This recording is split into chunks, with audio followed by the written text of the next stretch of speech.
3 women, 3 artists, 3 New Zealanders. This is their story. Photographic artist Jennifer Mason, a recent graduate from Elam School of Fine Arts and recipient of the Francis Hodgkin Scholarship, is known as a creator of large-scale images that are both provocative and controversial. Her works challenge gender constructs and notions of womanhood and maternal embodiment in a novel way, contrasting with the obvious documentary style of her photographic forebears.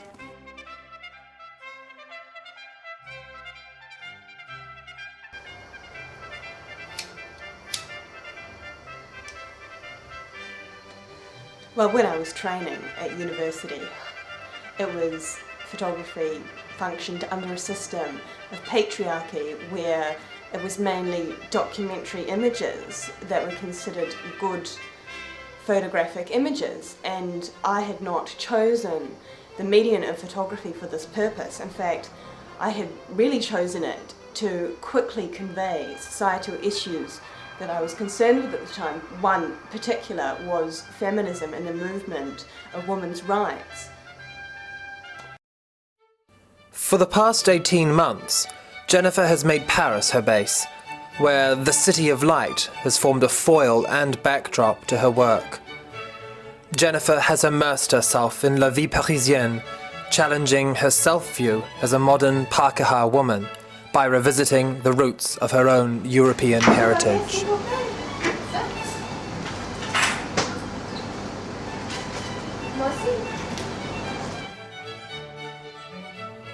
Her ideas come from the street. An acute observer of humanity, every face she sees plants a seed that bears fruit in her work.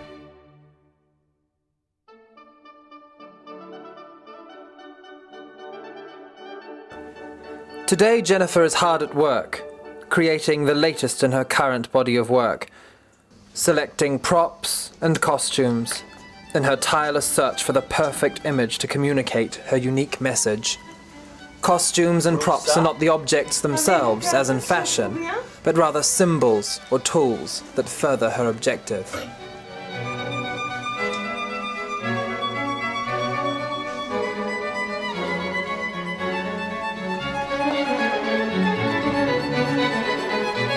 Voilà, madame. Ah oui, c'est parfait.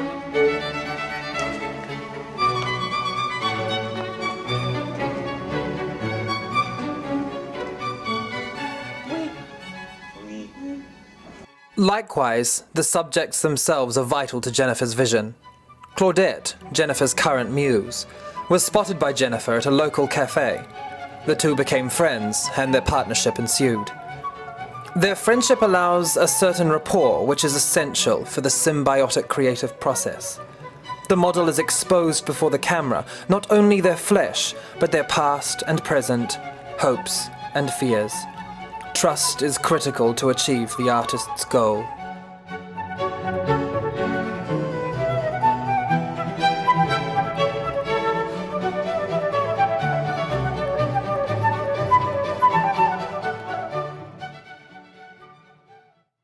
I never really considered myself as much of a looker before, until Jennifer took my photo, and I realised that I really was beautiful. She helped me see that other side of myself that I'd never seen before, and it was amazing. Jennifer's relentless pursuit of the perfect picture necessitate her involvement in the minutiae of developing. Colour, gloss and grain are very important. The ideas of second-wave feminism and the cult of womanhood that pervade Jennifer's work also dominate the work of her close friend, Phyllis Curtnip, the enfant terrible of New Zealand poetry. Phyllis identifies as a woman of mixed race and has struggled throughout her adolescence with her self-image and sexuality.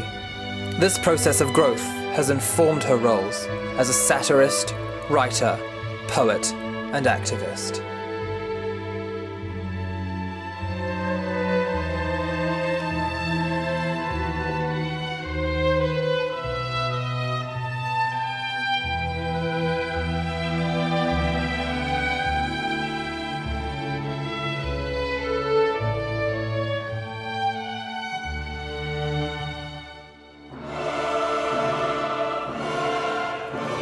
Phyllis has assumed a vital leadership role within the contemporary literary scene, co-founding the writers and activists group, the Draining Board. She surrounds herself with colleagues who share her viewpoints and passions, supporting her quest to vocalize the needs of marginalized groups within society, especially homosexual women of mixed race. Phyllis is obsessed with the sense of community that results from the interrelation of dominant woman, and draws on this in her writings, which explore this dynamic through rhythm, pace, and symbolism.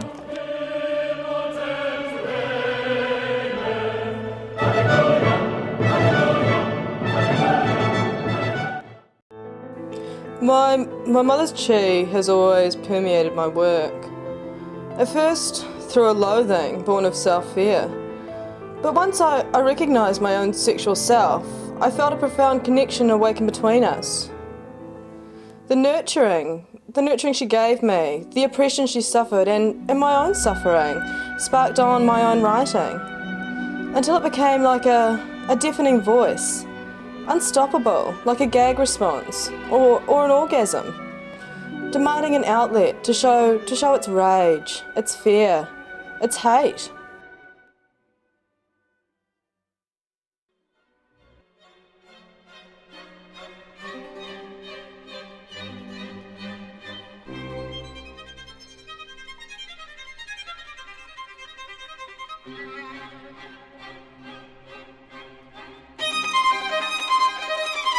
Today, Phyllis is delivering her latest work, Box, to a group of fans and critics, kicking off the Pride Week 2003 celebrations. Her talk is supported by the Gay, Lesbian, Bisexual and Transgendered Programming and Outreach Centre. The centre relies on her work and celebrity to highlight their work in making visible those invisible groups within the community. Today's work, Box, explores ideas of male domination, cultural hegemony, in a conflict with the innate female desire to nurture, protect, and confine the delicate and personal aspects of relationship. I have kept a box, locked tight, for you. I filled it with crisp linen, sandalwood and coffee, fresh bread and morning sun. I stuffed its darkest corners with sighs of satisfied repose, and stretches of cat-like content. It was pretty full, but I shut it in the end, and locked it tight for you. Someone wanted in to see and spoil and shit on my roses, but they didn't have a key, so a rude tool pried it open. All that I kept safe spewed forth, churning with resentment. This is not for you.